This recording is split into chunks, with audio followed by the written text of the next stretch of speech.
Now you have to understand that I've been noodling with a couple of saws now for a couple of weeks.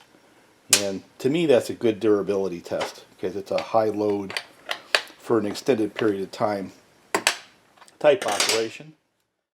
But I'm not going to waste my time just sort of picking at it. I'm just going to tear it apart and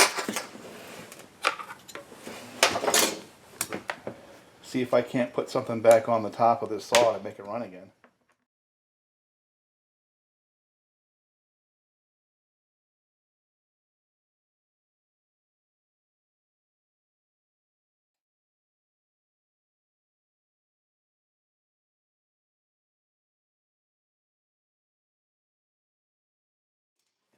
You do have the possibility of bore alignment issues.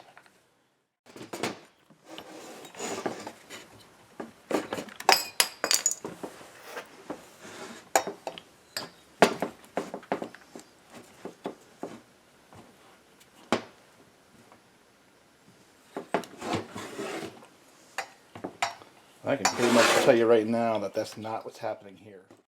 This one here is going to be a more classic top end failure.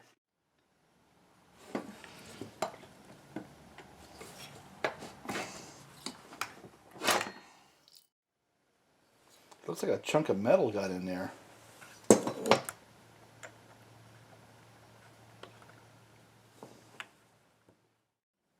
See it? So something broke loose.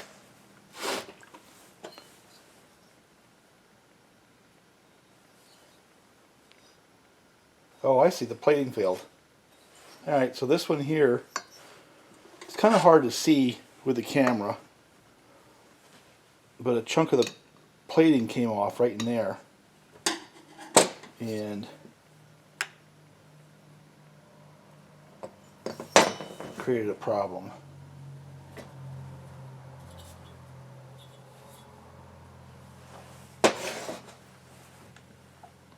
It was running fine. And just went, "Bwah." Find some kind of a guilty culprit here. It looks to me like it's a plating failure.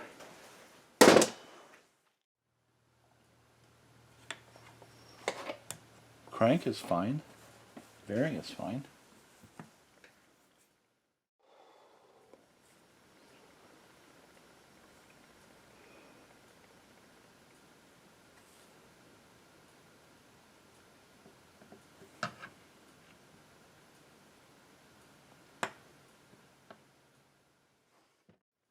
Yeah, I don't think there's anything wrong with that crank at all. So we're going to put another top end on this one. The top end failed on this. It's stuck. I wonder if it was just due to RPMs. And I'm not really seeing a clear reason why. There's plenty of lubrication.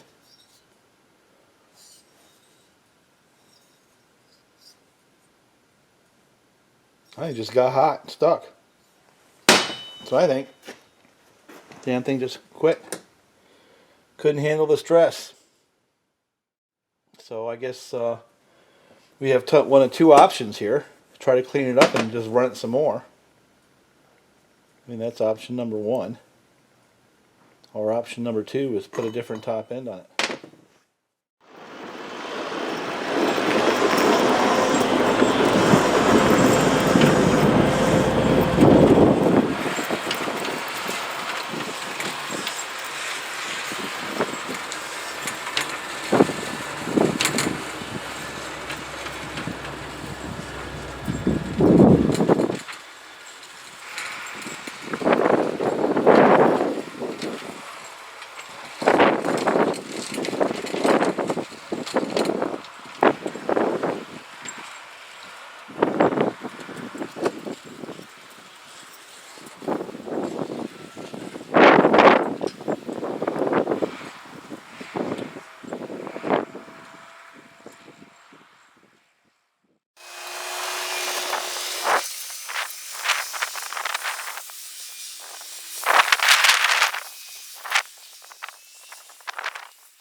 It lives. The damn thing's alive again.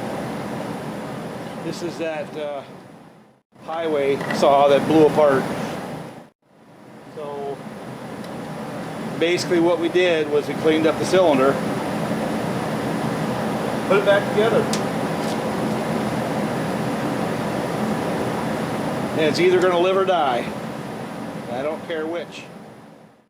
But I want to see whether or not we can get some service life out of this saw. Let me shut the heater off. So it lives. And this was that HyWay saw that stuck. And I put a little on video, but basically what I did was I scuffed up the cylinder with a hone. It had taken a little chunk out of the piston out by the exhaust port, but you know it doesn't really matter down there, you know. What really matters is if the cylinder above where the rings are is compromised. So, you know, I scuffed things up, put it back together, and it runs. Now, what I think happened was two things. One, when I just finished putting it together, I realized that it was absolutely empty. So it ran out of gas. And I was running it with really hard on a pretty chilly day. So I probably set it down, chilled a little bit, and it was just on the last little bit of gas. I jumped on that thing and put it right bar full into the noodles and just whacked on it, and it ran right until it stuck.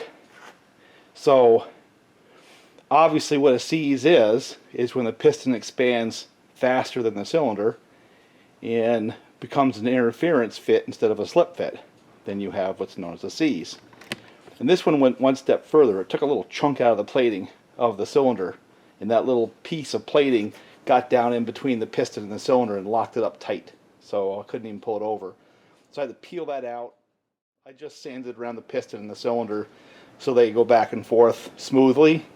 So this is obviously not an optimum build anymore.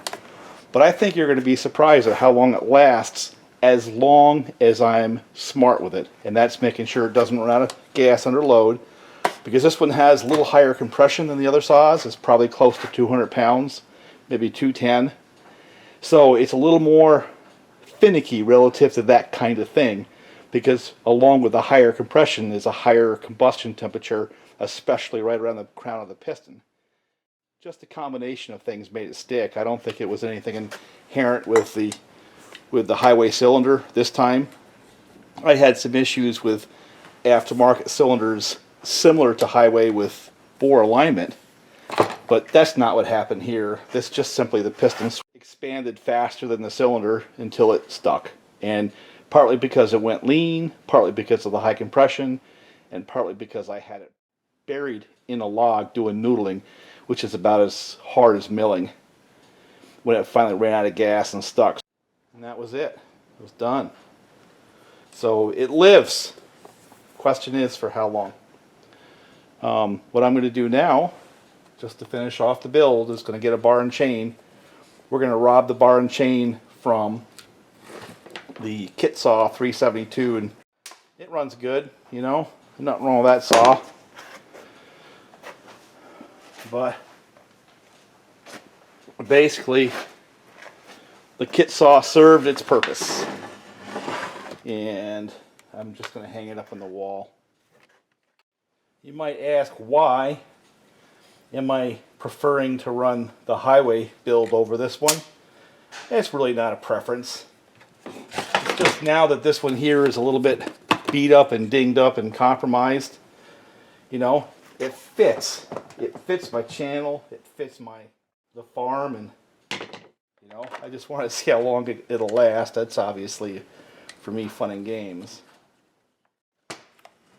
Say goodbye to kit saw for a while.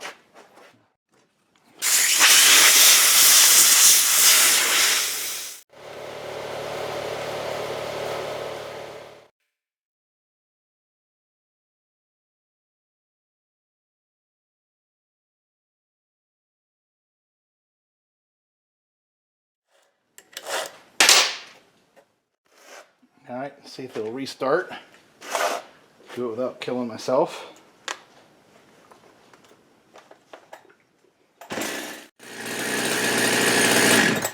There it is.